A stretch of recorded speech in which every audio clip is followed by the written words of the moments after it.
जी। नमस्ते। मैं सपना दास दिल्ली विश्वविद्यालय की शोधार्थी हूँ। मेरे सिर्फ मात्र 2 प्रश्न हैं। बोलो। उसमें से पहला प्रश्न जो आपने अभी अपना स्टेटमेंट दिया था कि जो दिल्ली मुंबई में पढ़ने जाते हैं वो लिविंग में रहते हैं और उनके माता पिता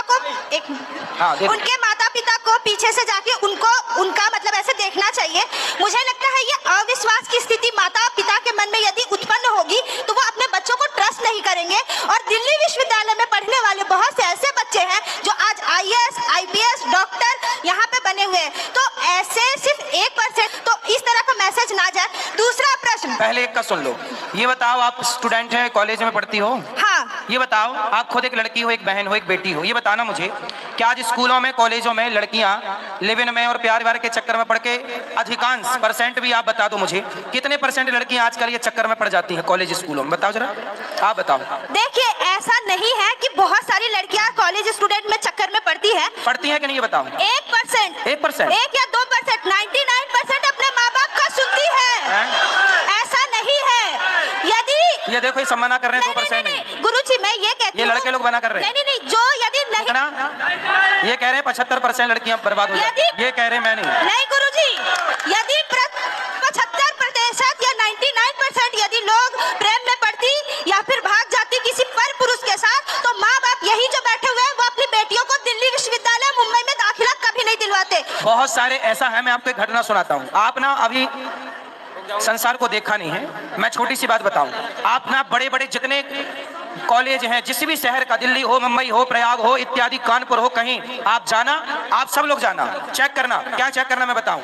जहां कॉलेज है, लड़की लड़का रहते हैं, आप शाम को जाना, वहां की गलियों में, सुनसान गलियों में लड़का लड़कियां खड़े रहते हैं शाम को 5 बजे, और 1-2 नहीं बहन, सैकड़ों की संख्या में। ये आपने भी देखा होगा, आप मानो ना मानो। नहीं, खड़ी रहना और लिविंग में रहना वो अलग। अरे वो खड़ी होके वहां पूजा करने गई हैं, नहीं, आरती उतारने गई हैं। नहीं, आप जो रिप्रेजेंट कर रहे हैं कि खड़ी होके हमेशा गंदगी होती है, मैं 2 तरह के समाज को दर्शाना चाहती हूँ। अच्छा भी होता है, बुरा भी होता है। बहुत लड़कियां अच्छी होती हैं जो केवल, बेटा सुनो, जो पढ़ाई से पढ़ाई मतलब रखती हैं वो तो अच्छी हैं। हमारे यहाँ अच्छे और बुरे दोनों लोग हैं ना, लेकिन अच्छे लोग हैं, हम उन अच्छे लोगों को प्रणाम करते हैं, लेकिन बुरे लोग जो हैं उन्हें सावधान करते हैं कि आप माँ बाप हैं, तुमने पढ़ने भेजा है और वो किसी लड़के से इलू इलू खेल रही है। ये चल रहा है बाजार में, तुम मानो ना मानो। मैं मान रही हूँ गुरुजी कि अच्छे बुरे दोनों होते हैं। हाँ। पर जो अच्छाई है उस पे यदि आप फोकस करके और है ना अपनी कथा में उसके बारे में 2 मिनट ज्यादा करके बताएं तो प्रभाव ज्यादा पड़ेगा। और आप जो इलू इलू का शब्द है उस पे जोर ज्यादा डाल रहे हैं, तो इसीलिए मैं कह रही हूँ कि आप उस पक्ष एक लड़की, एक माँ मेरे पास आई, बहुत पुरानी घटना है, मैं आपको बता दूं। एक माँ मेरे पास रोते रोते आई। माँ बोली कि महाराज जी, मैं गाँव की हूँ। सुन रही हो बहन, सुन रही हो, आवाज आ रही है? एक माँ मेरे पास आई, सत्य घटना बोल रहा हूँ, आप सुनना, समाज की घटना है। एक माँ मेरे पास आई, बोली महाराज जी, मैं गांव से रहने वाली हूँ, मेरे पति रिक्शा चलाते हैं, मैं दूसरों के घर बर्तन धुलती हूँ, मेरा बेटा नहीं है, एक बेटी है। मैंने सोचा कि बेटी एक ही है तो चलो उसको पढ़ाते हैं। वो माँ ने बेटी को पढ़ाने के लिए, बढ़िया, इंदौर की ये घटना है, उन्होंने अच्छे से अच्छे कॉलेज में उससे पढ़ाया। एक दिन क्या हुआ कि माँ ने किसी लड़के से बात करते देखा, तो माँ ने बेटी से कहा, बेटी तुम किससे बात कर रही हो? तो बेटी ने कहा, माँ मैं तुम्हारा विश्वास नहीं टूटने दूंगी, मैं किसी से बात करती हूँ, ये मेरा फ्रेंड है, पर तुम गलत सोच रही हो, वो गलत नहीं है। माँ ने कहा चलो मेरी बेटी बहुत अच्छी है। एक दिन क्या हुआ कि मेरे पास माँ रोती रोती आई, बोली महाराज जी, मेरी बेटी उस लड़के के संग भाग गई। अब जब भाग गई तो बताइए, मैंने दूसरे के घर बर्तन धुलकर, मेरा पति रिक्शा चलाकर ज्यादा पैसा कमाया कि बेटी पढ़ जाए, और मेरी बेटी भाग गई। अब बताइए, मैं गांव जाती हूँ तो गांव वाले कहते हैं कि देख, बड़ा पढ़ाने गई थी लड़की को, भाग गई ना तेरी लड़की। अब बताओ, कुछ बहनें, कुछ बेटियां माँ बाप का विश्वास तोड़ती है ना बहन, इसी चक्कर, कहते ना एक मछली पूरी तालाब को गंदा करती है। एक भाग गई ना तो बहुत सारे माँ बाप को लगा कहीं मेरी बेटी ना भाग जाए, कहीं मेरी बेटी ना भाग जाए। इसलिए आप जैसी बेटियों की ये जिम्मेदारी है कि आप जैसी बेटियां अपने माँ बाप के विश्वास को कभी टूटने ना दें, उनके विश्वास पर खरे उतरें। मैं बोल रही हूँ कि मैं आपसे सहमत हूँ, पर मैंने जो बोला कि आप है ना जो अच्छी बात है ना उसमें थोड़ा जोड़ दे। और क्यों हम गलत बातें बता रहे हैं? नहीं, जो स्त्री पुरुष संबंध और प्रेम प्रेमी के संबंध। अच्छा बताओ, लिव इन में रहना सही है कि गलत है आपके साथ? गलत है, बिल्कुल। लेकिन आज बाजार में उठा के देख लो आंकड़ा, आज कितने परसेंट लड़का लड़की लिव इन में ही रहना पसंद कर रहे हैं? ये बात सही है कि गलत है? उसकी परसेंटेज बहुत कम है। कितना? आप बताओ, गलत है। आप बताओ कितना परसेंट है? भले मैं मानती हूँ, भले ही बताओ, लिव इन में रहना कितना परसेंट? आप बताओ। मैं कह रही हूँ वो 2% हो या 3% हो, गलत है। अरे 2-3 नहीं है, ज्यादा है।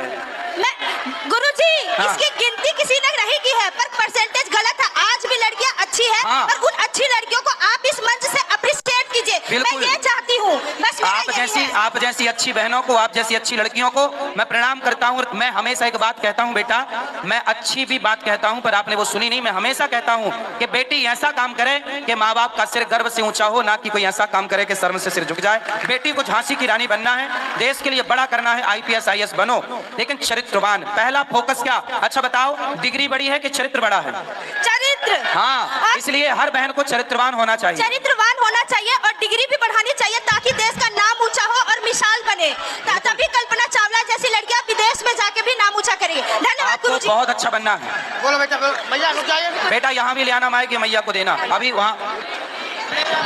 श्री राधे महाराज जी। जी जी मेरे 3 प्रश्न हैं आपसे। बोलो। पहला प्रश्न है कि भगवान ने पाप और पुण्य क्यों बनाए? यदि भगवान ने पाप पुण्य नहीं बनाए होते, यदि पाप नहीं होता ना बेटा, तो पुण्य का कोई मतलब ही नहीं होता।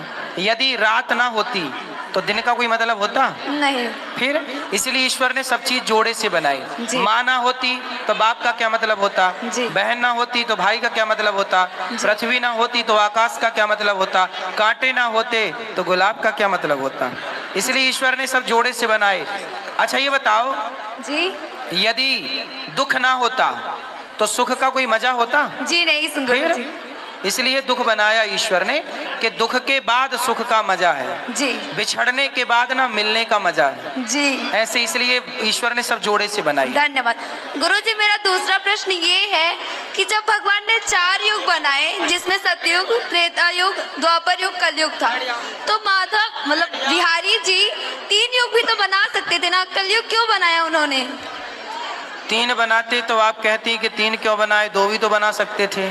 जी इसलिए भगवान ने 4 ही बना दिए। नहीं महाराज जी, ऐसा है ना, 3 युग अच्छे युग हैं, सतयुग, त्रेता, द्वापर। जी तीनों युग अच्छे हैं पर कलयुग बहुत अच्छा है। सतयुग, त्रेता, द्वापर से अच्छा कलयुग है। आपको पता है कलयुग बहुत अच्छा। कृते अध्यायते विष्णुम त्रेतायाम यजतो मखई, द्वापरे परिचर्यायाम कलौ केशव कीर्तनात्। सतयुग, त्रेता, द्वापर में जो यज्ञ जप करने से, तप करने से पुण्य मिलता था, कलयुग में केवल वही भगवान का नाम जप लेने से पुण्य मिल जाता है। ये कलयुग बहुत अच्छा है, यदि इसका प्रयोग सही किया जाए तो बहुत अच्छा, वरना पापाचार तो है ही। गुरुजी मेरा तीसरा प्रश्न ये है कि जब भगवान ने कलयुग बनाया ही है तो उसमें ये नियम मतलब ये व्यवस्था क्यों रखी है कि हर एक दिन किसी स्त्री का रेप होगा या किसी भी स्त्री का अपमान होगा? ये क्यों किया? अरे भगवान ने थोड़ी कहा कि तुम रेप करो किसी का। तो श्रीमद् भागवत कथा में लिखा हुआ है। कहाँ लिख गया? श्रीमद् भागवत कथा में अर्जुन जी ने कहा है कि जैसे द्रौपदी का चीरहरण हुआ है, उसी तरह कलयुग में हर एक स्त्री का भी हो सकता है। नहीं बेटा, समझ समझ का फेर है। भगवान ने सबको बुद्धि दी है, जी। समझ दी है। और सुनो, ये जो युग है ना, जी। ये चारों युग